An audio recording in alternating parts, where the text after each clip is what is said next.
எல்லோருக்கும்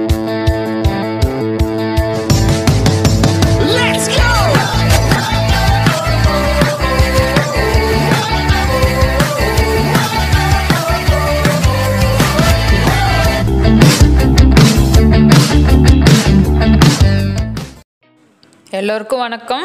நம்ம இன்றைக்கி என்ன ரெசிபி பார்க்க போகிறோன்னா ரொம்ப சூப்பரான கேரளா ஸ்டைல் நேந்திரம் பழம் பச்சி. அதை இன்னொரு பேர் பழம்பொரின்னு சொல்லுவாங்க. ரொம்ப அருமையாக இருக்கும் சாப்பிட்றதுக்கு. நம்ம எப்படி பஜ்ஜி மாவு ரெடி பண்ணுவோமோ அதே மாதிரி மெத்தடில் தான் ரெடி பண்ணி நம்ம வாழைப்பழம், அதாவது நல்ல ஒரு பழுத்த பழத்தை வச்சு நம்ம ரெடி பண்ணுவோம். அது சாப்பிட்றதுக்கு ரொம்ப நல்லாயிருக்கும். இப்போ நம்ம வீட்டில் உள்ள குழந்தைங்கள்லாம் வாழைப்பழம்னாலே திருச்சி ஓடுவாங்க. இதே மாதிரி நம்ம பஜ்ஜியாக ரெடி பண்ணி கொடுக்கும்போது பஜ்ஜி சாப்பிட்ட மாதிரியும் இருக்கும், வாழைப்பழம் சேர்த்து சாப்பிட்ட மாதிரியும் இருக்கும். ரொம்ப அருமையாக இருக்கும் சாப்பிட்றதுக்கு. நீங்களும் வீட்டில் வாழைப்பழம், அதாவது நேந்திரம் பழம் கிடச்சிதுன்னா இதே மாதிரி மெத்தடில் செய்து பாருங்கள். இப்போ வாங்க நம்ம அதை எப்படி செய்யலாங்கிறத பார்க்கலாம். இப்போ ஒரு பாத்திரம் வச்சுட்டு நல்லா ஒரு 400 கிராம் நம்ம மைதா மாவு எடுத்திருக்கோம். இப்போ அப்போ அப்படியே சேர்த்துட்டு இதில் கொஞ்சமாக நம்ம தேவையான அளவுக்கு சால்ட்டு சேர்த்துக்கலாம்.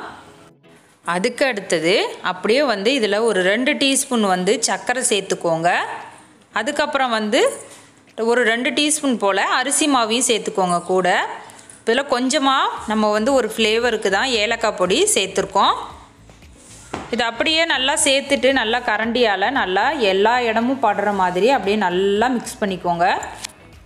அப்போ தான் ரொம்ப எல்லா இடமும் நல்லா மாவு பட்டு எல்லாம் கலந்து அப்படியே இதுக்கு தேவையான அளவுக்கு அப்படி கொஞ்சம் கொஞ்சமாக தண்ணி ஊற்றி நம்ம கரண்டியால் இந்த மாதிரி கலரிக்கோங்க.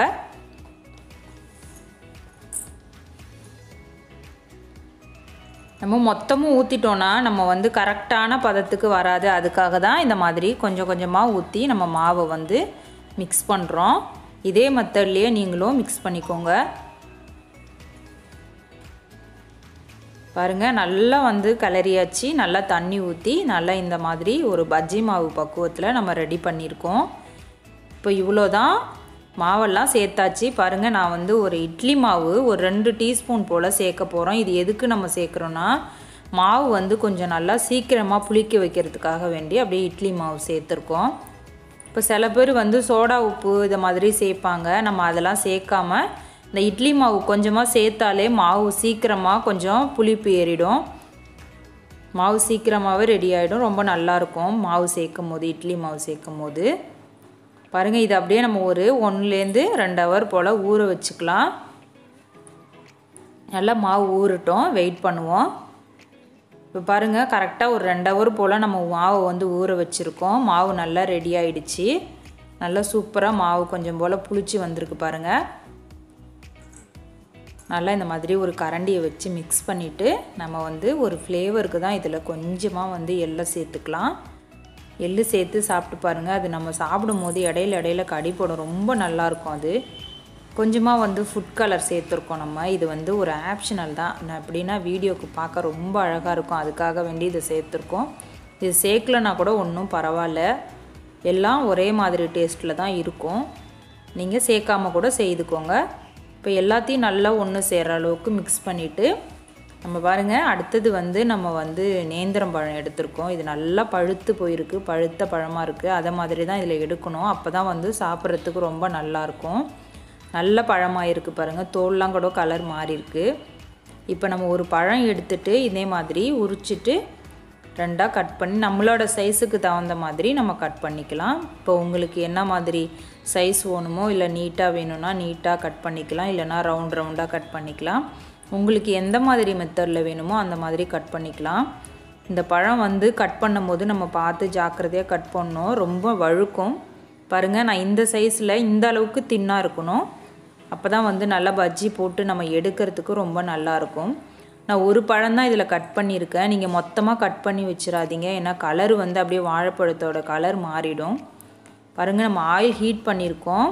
நம்ம ரெடி பண்ணி வச்சுருந்த இந்த மாவில் அப்படியே நல்லா போட்டு எங்கே பார்த்தாலும் படுற அளவுக்கு நல்லா இந்த மாதிரி புரட்டிட்டு அப்படியே எண்ணெயில் எடுத்து போட்டுடலாம். இது போடும் போது நம்ம பார்த்து பக்குவமாக செய்துக்கணும். ஏன்னா இந்த பழம் நம்ம எண்ணெயில் போட்டு எடுக்கும் போது பாருங்கள் எப்படி வழுக்குதுன்னு. அப்படியே கொஞ்சம் அப்படியே கையிலேருந்து வழுவழுன்னு வழுக்கிட்டே போவோம். நம்ம கரெக்டாக பிடிச்சி போடணும். எண்ணெயில் போடும்போது கூட டக்குன்னு விட்டுட்டோன்னா எண்ணெயெல்லாம் நல்லா கையில் தெரிச்சிடும். பார்த்து பத்திரமா போட்டுக்கோங்க.